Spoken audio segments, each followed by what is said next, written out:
Urobomoyo na yamoyo merogbu na akpososo me o ma fiare petamre gode groupe.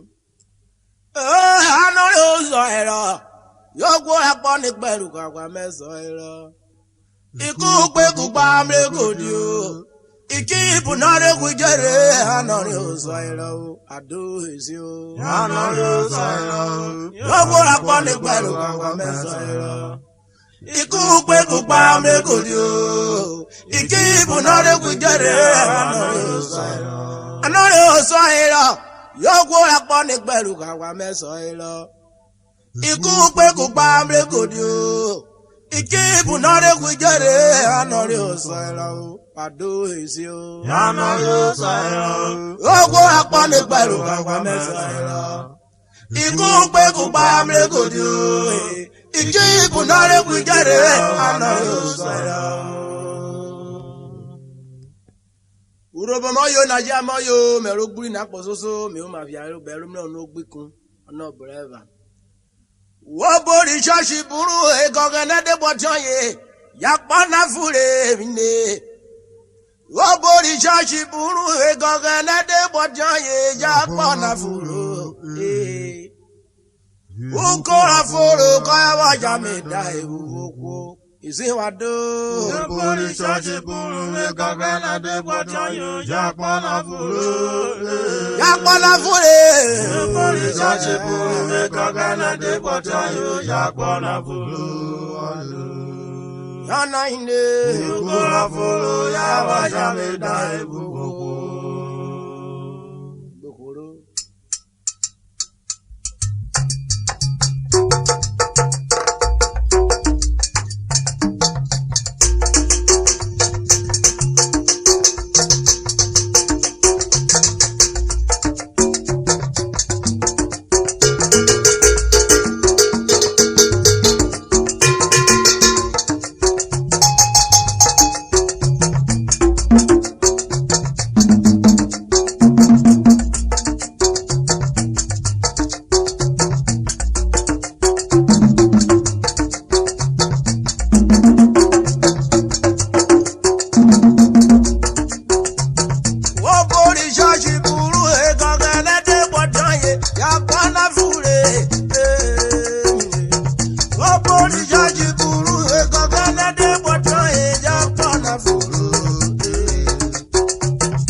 muka.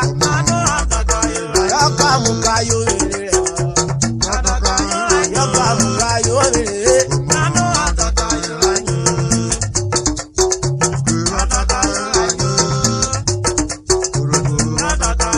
Akpara warire memnalo.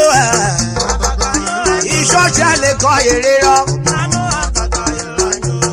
Africa ro. Siemwesiro. Catholic ro. Baptist ro. Ishocha le memere kenye. Okay, na ishocha na wa ro. Irwe ruru robo. Ana borwaye. Ogodeku. Ana bukoro bi yokroke. Okidi eriege fifio. Oma komi roko.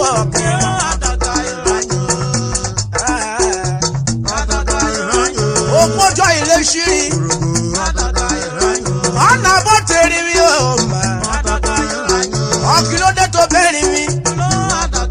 O mamuri yere kan yonde. Ye mo meri emeshi. Orwa meri emeshi. Orere ni emeshi.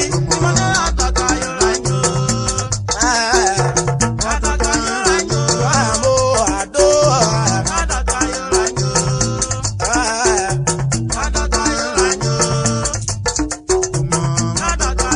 Ijoji ro budari shere na. Amo ona ide. Ogbi jogbo nyokwo e. Ogbo gbi nyokwo.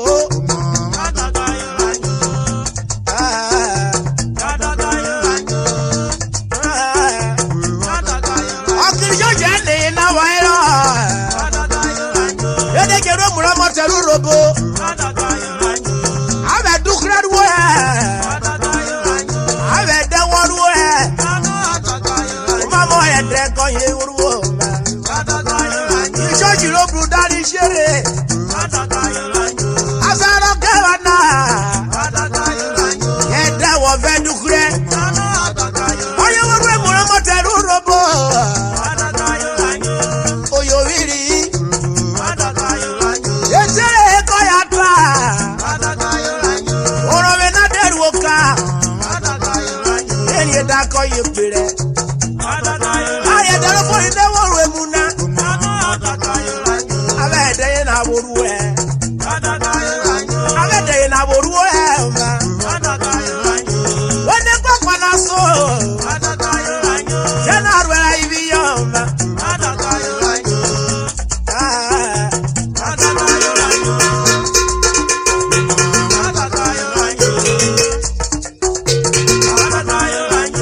Joshi ro budari shere. Azani yera kona tena. Ayede kona shari suwe. Joshi ro buda koyora. Sena wa brasa suwo shari. Ogene ma kona joye oma. Ogene ma kona. Oshare ko iriswaye. Ayi suwo shari oma.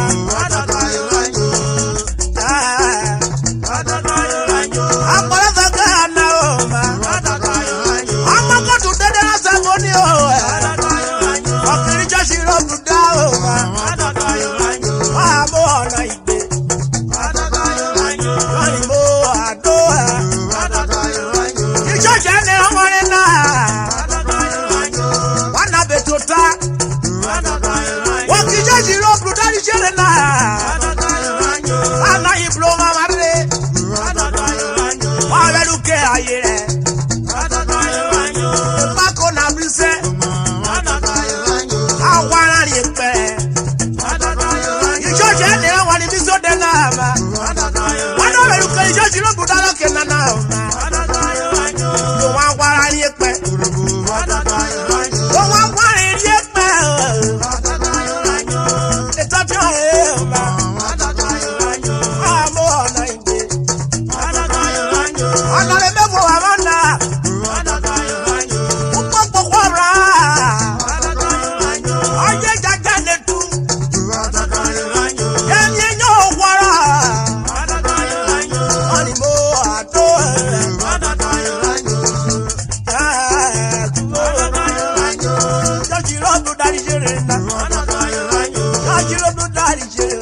fagbaro kido. Osa egbu ne go du ko meyeruwa.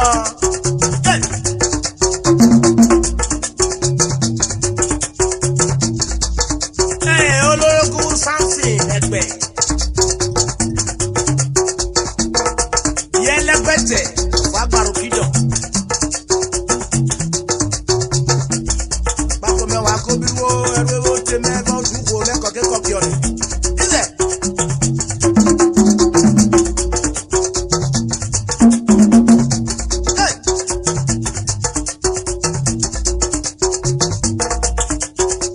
Ológun edeso. Ose me ro gbe ne vo du ko me pe won. Yora paro.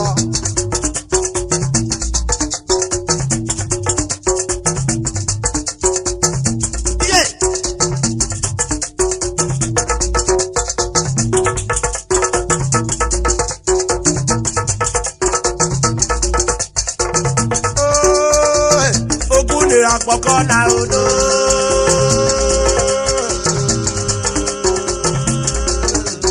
Ó dúró kóró mẹ́wàá.